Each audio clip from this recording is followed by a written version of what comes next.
We've been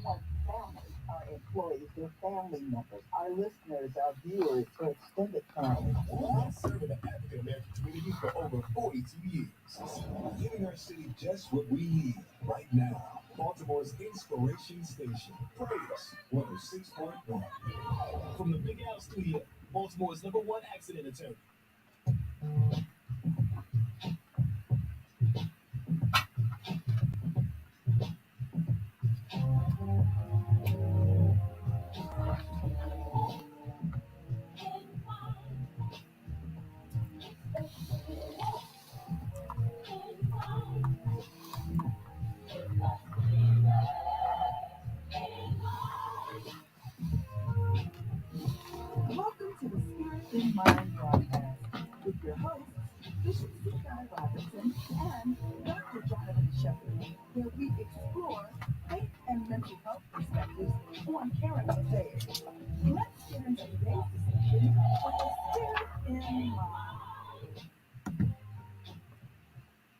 Well, hello everyone, and welcome to Spirit in Mind, where we discuss current affairs with faith and mental health perspectives. I'm Bishop Guy Robinson, and oh, what a joy it is to have another opportunity to share with you right now. It is time for Spirit in Mind. Grateful also for the presence of my colleague and co-host, Dr. Jonathan Shepard. Hello, Dr. Shepard. Hey, good afternoon, Bishop. How are you? Doing well. How's your week been? The week has been pretty good, pretty good. Celebrated my parents' 50th wedding anniversary on this past week. Wow. 50 years. I know people are saying, what's the secret to success? Oh, And my goodness. I don't know the answer to that. Oh man, we're gonna have to have a relationship series and have them on as our experts. Yeah. Oh Absolutely. boy. Well, I said I did use one word when I did describe that. That was persistence. And, persistent. Persistence. Absolutely. When you have been together for that long, persistence is definitely one of the attributes that must be present. Wow. Intentionality, persistence. Wow. That's powerful. Listen, and in fact, some of our Spirit in Mind family, if you're watching in the stream, of course, because we're coming to you here from the studios of Praise 106. And so certainly if you know somebody that's in their car, or about to go to the car, tell them make sure you go to Praise 106 because it is time for Spirit in Mind. But if you're watching us on our streaming venues, in fact, you got some marital gears, put that in the chat line. We'd love to hear from you, your secrets to success, your formula. Hallelujah. I know the Bible says a three-pronged cord is not easily broken. So since this is Spirit in Mind, even testify of how God has been present in the midst of your relationship. We'd love to hear. And again, maybe we can use that in some of our future broadcasts on relationships. But anyway, Dr. Shepard, of course, you always share, and we need this to share with people how they can stay connected. And so perhaps you're watching for the first time or listening for the first time. Listen, connection is a critical part of what we do. It's key, it's essential, it's meaningful to us because relationships matter. And so we have multiple ways you can stay connected. So Dr. Shepard is going to give us some of those right now.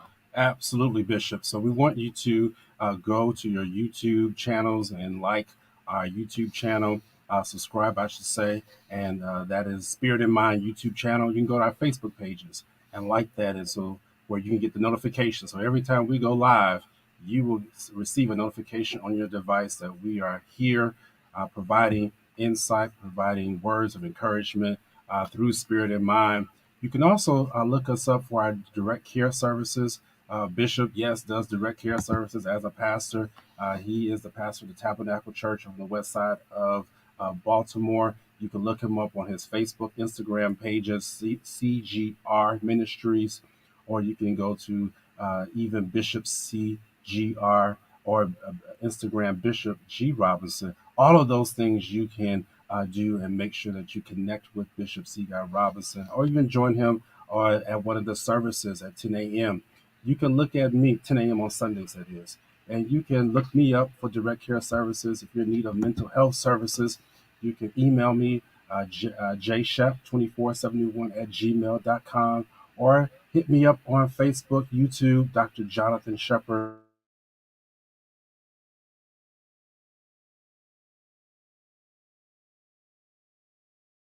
services. As you listen to these shows, if you listen to these broadcasts, you may realize that there's someone that you talk to.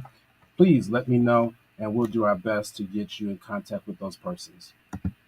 Thank you, Dr. Shepherd, and thank you, Spirit of Mind family, for staying connected because, again, this is a relationship and it's so key. We thank you for connecting with us. So, listen, we've been talking about, oh boy, we've been talking about general feelings and emotional regulation and all kinds of things are happening to push our spiritual buttons, to push our buttons, rather, emotional buttons and spiritual buttons and cognitive buttons and even as we've been talking about, we started off talking about quiet quitting this year, but that evolved into some overall feelings of angst and anger and apathy and just withdrawing and even some concerns about, last week I talked a little bit about anarchy and some of the seeds of that and, lack of respect or appreciation or trust in institutions and order and structures. And so all these things have certainly even had other potential moments to kind of contribute to this feeling of angst and anger, of course, even in the last couple of days since we last did Spirit in Mind. Tragic events in Tennessee, and then, of course, the controversial things with the former president and the reactions to those indictments. And this it just seems like our feelings are just, strong emotions are everywhere. And then mixed with that kind of apathy and withdrawing and quiet quitting and bare minimum Mondays. Yeah. It's just so much evidence of emotional turmoil. So Dr. Shepard's going to recap as he sees fit and or move us forward in our discussion for the next couple of minutes. Yeah, Bishop, and thank you for acknowledging the tragedy that happened in Nashville. I was just in Nashville, actually left the day before the event happened. I was there with the Black Psychiatrists of America conference. For those who watched the show know that that's where I was last week when we broadcasted live. And just to imagine that you send your children to school and then you find out that there's a shooter there who used to go to the school. And Bishop, I was privy enough to do a little bit of research this past week as one of our colleagues there from the Black Psychiatrists of America conference. She lived in Nashville, and her children used to go to schools in Nashville. So she was telling me about these Christian schools there and how the parents, they will send them to these particular schools, such as the one where the shooting occurred, because they wanted to keep them safe. Yes. They wanted to keep them out of the public schools, which they felt were not adequate to teach, or felt that there would be a sense of insecurity or a sense of violence, or I wouldn't say sense of violence that could potentially occur while those children were attending school.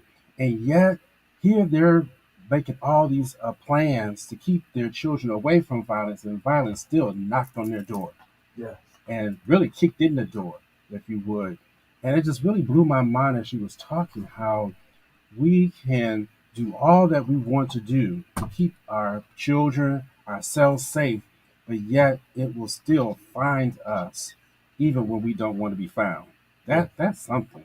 Yeah. And I've been really studying, Bishop, about safety and security, because that really is the opposite, if you would, to fear and anxiety, which is what we've been talking Right. a lot about. Right. And so, Bishop, one of the questions I have, and I need your insight on this, is safety a feeling? Now, that's what I've been wrestling with this past week. Is safety a feeling? Is it a sense? Is it an emotion? I know it's not necessarily an emotion, but what really is safety? And before we hand over to Bishop, but I want you all to think about it for yourself. What is safety and security for you? These parents thought that they were sending their children to a place where it was safe and secure. I know I got parents out there listening, and I just want to say this before I turn over to Bishop. People are scared now to send their children to school. I've seen it, even as I deal with children who are now behind because of their lacking social skills due to the pandemic, due to virtual learning, due to teachers not wanting to teach. Teachers are scared, and so I want to lay that foundation today and really deal with, safety, security, And how do we balance that out with the anxiety, the things that we just talked about, that we just saw this past week? And maybe we'll even get an answer about that question. Is safety a feeling? Is security a feeling, Bishop?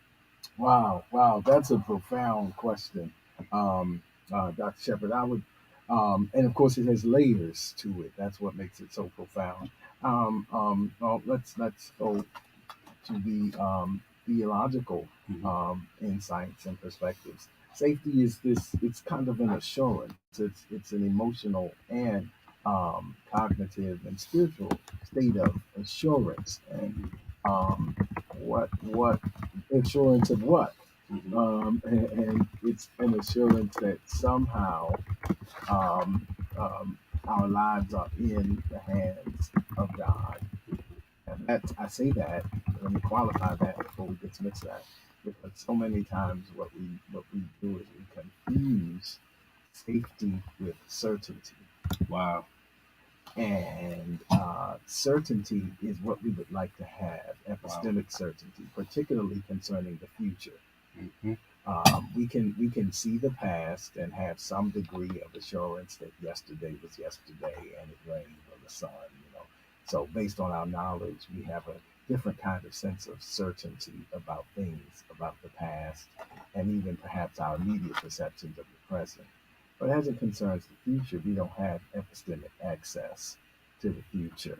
We most often have statistical probability, Right. mathematical Right. computations, but that is not absolute certainty. Mhm. And so we live. Safety is this place of saying that I trust, and we talk a lot about hope here, Mhm. and I expect ultimate positive outcomes, but that does not mean that I won't go through or there isn't the risk.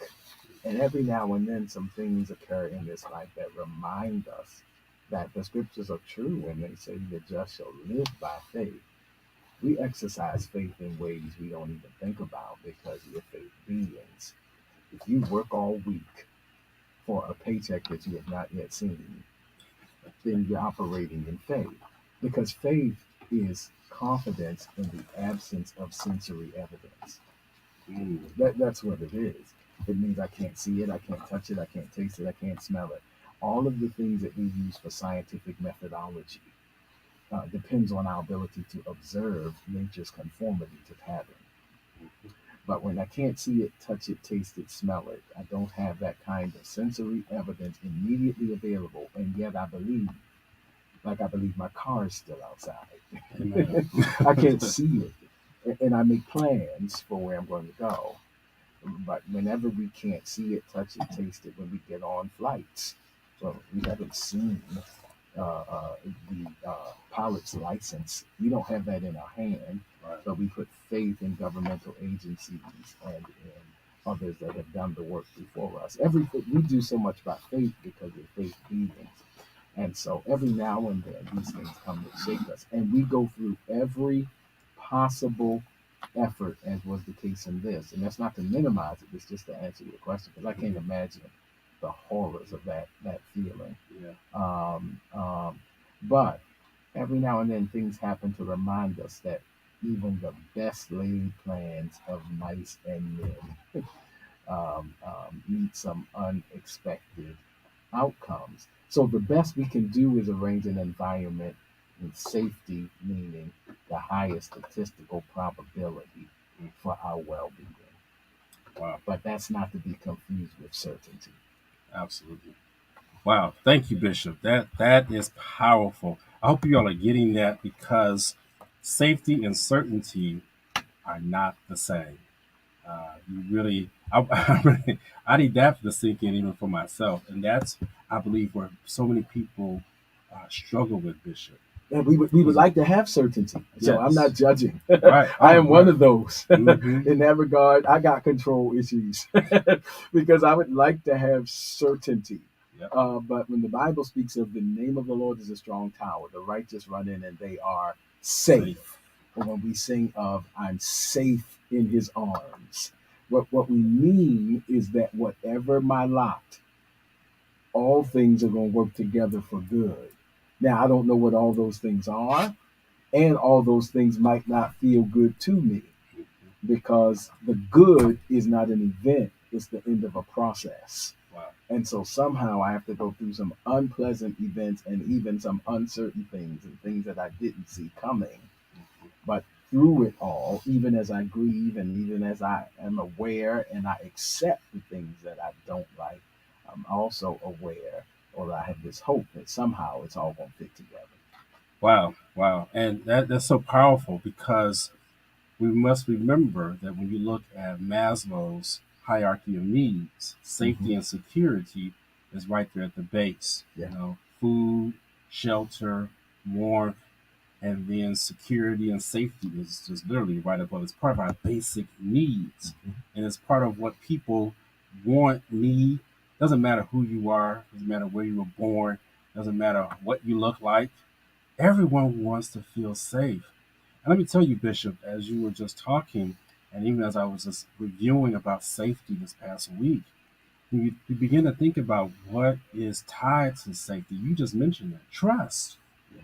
Trust and secure attachments Absolutely. are what is the foundation of safety. So you might say, well, Dr. Shepard, what does that mean? Well, I'm going to break it down for you a little bit. For those mothers out there or parents, you look at your child and you can tell when children have developed proper secure attachments because they operate, they even cry differently, if you would. You can tell the cry of a baby for one that has been securely attached versus one that is not securely attached. There's just a holler that I dare not do on the radio today, Bishop. But I tell you, it's a difference even in the cry when you can tell a child that has been securely attached versus one that is poorly attached. And even in our field of medicine with psychiatry, there's a disorder that was called, and I'm not sure if they maintained it for the DSM-5, but before it used to be called a reactive attachment disorder. And the reactive attachment disorder was due to the failure to form normal attachments to primary caregivers in early childhood. That's what was the cause of that. And so I began to even think about that more, Bishop, from a human being standpoint, from the natural, if you would, and even from the spiritual standpoint too, because as a new believer, one who is just newly saved, you just gave your life to the Lord. They call themselves newborns in Christ, and you must get acquainted with the steady diet of reading your Bible, fasting and praying, and staying with the saints or fellowshipping with the believers. And that is really where your strength develops. So many people don't have secure attachments with what they believe is because they have not allowed themselves to be fed the steady diet of what is necessary to develop that secure attachment. Safety and security is so important, but you must remember it's also due to how you trust the person who's providing that security and safety for you. A lot of people they get scared when they go into houses of worship. And I was looking even at this article, Bishop, this past week, where it says there's no place safe anymore.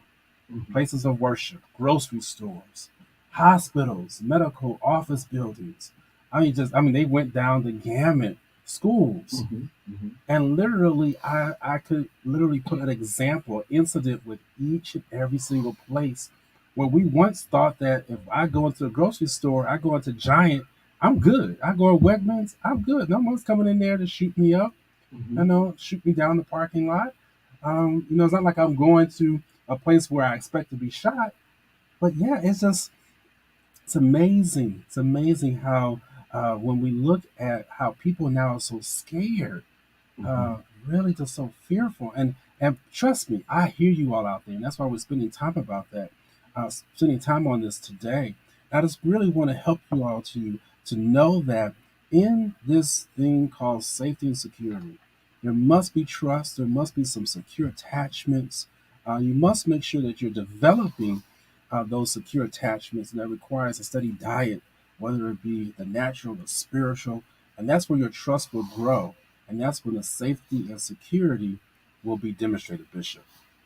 Absolutely, and Dr. Shepard, that's so critical because as you were talking, it reminded me that of the principle that these kinds of tragedies, of course, in the larger dialogue outside of the church, create a lot of discussion and debate and over mental health. That's Hmm. one of the big discussions. Yep.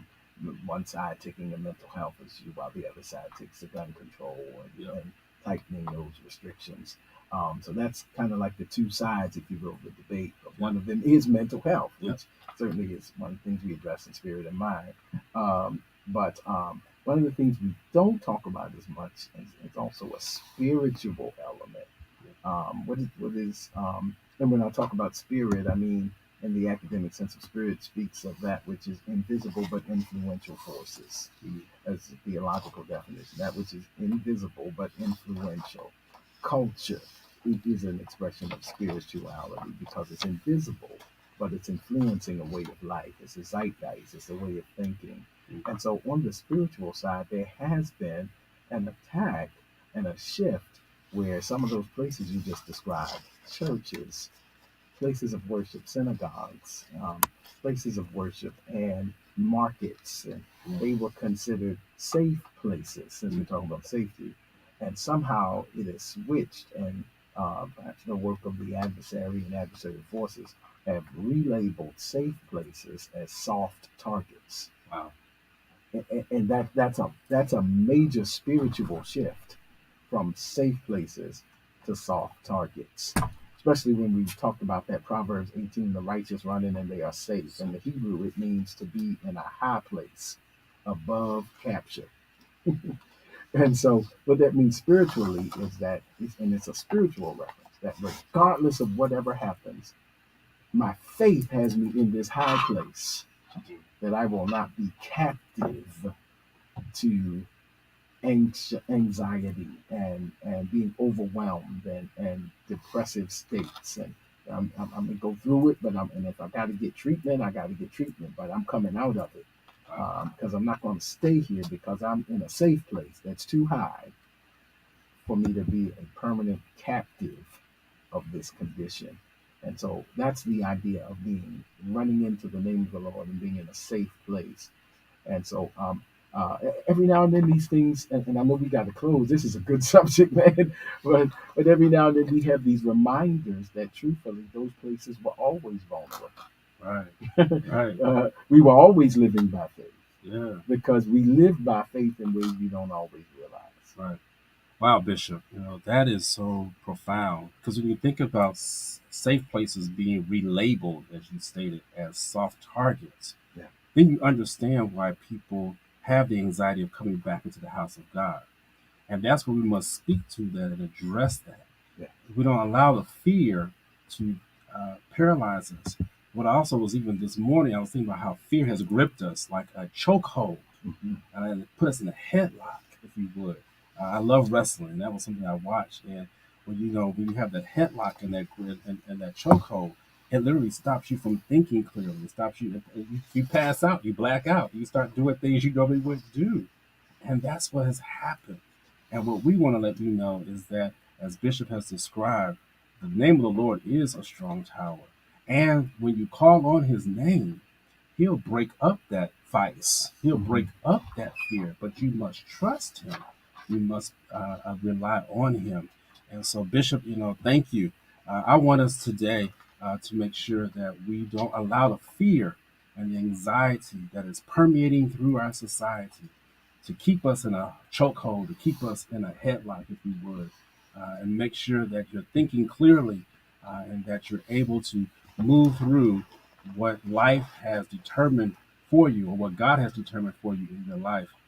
Bishop, I'm gonna leave that alone. That's That right good. there, yeah, Because whatever we got to do to overcome that fear, because fear is a natural human emotion, yes, but it is to be tempered by faith. yes, And ultimately, even if the solution to coming out of that is going to require us to put faith in a therapist, faith in the pastoral care, faith in direct services, faith in God. But and all of those things are going to eventually lead to some process of gradual desensitization, Mm, where we are gradually re-exposed right, to an area of past trauma, right, so that we can triumph over it. right. And so that's why we can't let the fear keep us out of the house of God, keep us out of the things of God, out of the will of God, out of the malls, out of the stores. In that case, then the terrorism wins, Right. because that's the purpose of terror.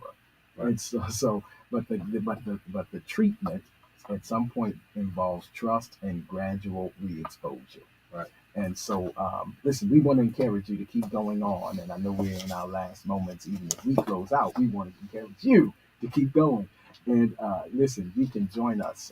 Dr. Shepard is going to say final words. Yeah, just remember God has promised us safety. We want you to go and like us on our various YouTube and our social media networks. Please make sure that you do that. We want you to follow us so that you can stay in tune. And let's get out there and let's defeat fear today. Let's make sure that we get out to the house of worship tomorrow. And let's make sure that we're living our life with safety and security, knowing that God has our backs, Bishop. Absolutely. And if the Lord be our help, we look forward to seeing you next time on Spirit in Mind.